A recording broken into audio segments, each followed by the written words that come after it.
रामकृष्ण हरी माऊली, हर हर महादेव. आपण पोहोचलो आहोत महाकाल नगरी उज्जैनमध्ये.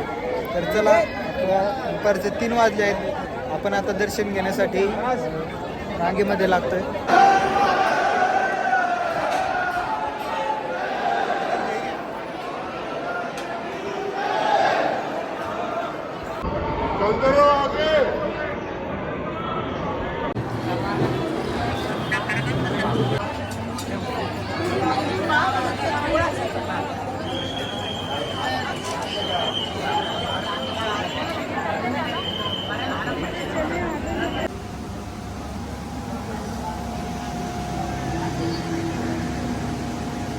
तर जेवण करून आपण पोचलो आहे मुक्कामाच्या ठिकाणी. मुक्कामाच्या ठिकाणी पोचल्याच्या नंतर राहण्याची व्यवस्था म्हणून टेंट टाकला आहे आपण, जो डिकॅथलॉनमधून परचेस केला होता. आणि त्यासोबत स्लिपिंग बॅग पण आहे, म्हणून थंडी वाजायचं काही कारण नाही आहे.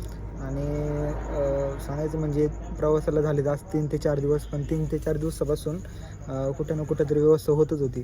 आपण निघालो होतो आळंदीवरून, तर भीमाशंकर करून आपण त्र्यंबकेश्वरला मुक्कामी गेलो होतो. त्र्यंबकेश्वरला मुक्कामी गेल्यानंतर संत निवृत्तीनाथांच्या समाधी मंदिरामध्ये आपल्याला झोपायची व्यवस्था झाली होती वारकरी असल्यामुळे.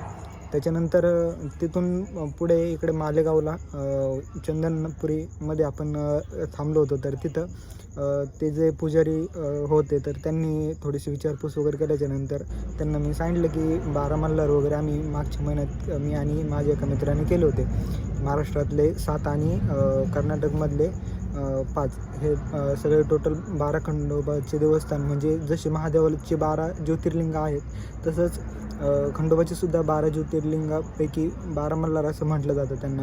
तर ते आपण मागच्या महिन्यात कंप्लीट केले होते. तर ते त्यांना सांगितल्याच्यानंतर त्यांना एवढा आनंद झाला की तर त्यांनी आपल्याला झोपायला वगैरे व्यवस्था केली होती. तिथे काही गरज पडली नाही.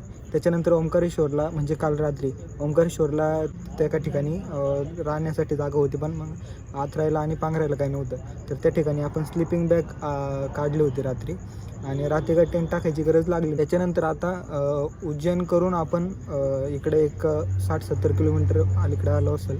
तर तिथं आल्याच्यानंतर आपण अंधार पडल्यानंतर एक 7-7:30-8च्या टायमिंगमध्ये जेवण वगैरे करून एका जिओ पेट्रोल पंपाच्या ठिकाणी आपण मुक्कामासाठी थांबलेलो आहे.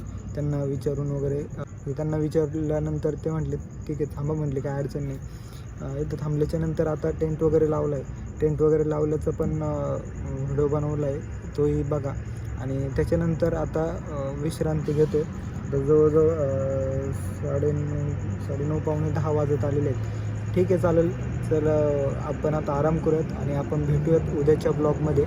उद्या मी आवर्जून काय करणार आहे की संध्याकाळी एकच मोठा ब्लॉग न टाकता शॉर्ट ब्लॉग टाकणार आहेत. म्हणजे काय होईल, माझंही अपडेट तुम्हाला कळेल आणि सगळ्या दिवसभरांची व्हिडिओ, विशेष करून सकाळी, दुपारी, संध्याकाळी असे भरपूर व्हिडिओ एडिट करून परत संध्याकाळी ते सगळ्या गोष्टी करून मग ते अपलोड करणं थोडंसं जड जाते, कारण दिवसभर खूप सारं स्ट्रगल आहे. तर त्यासाठी मी काय करेल की एकदाच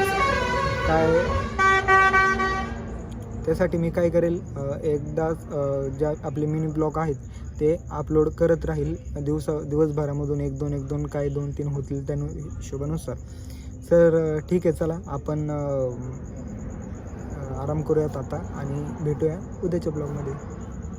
रामकृष्ण हरी.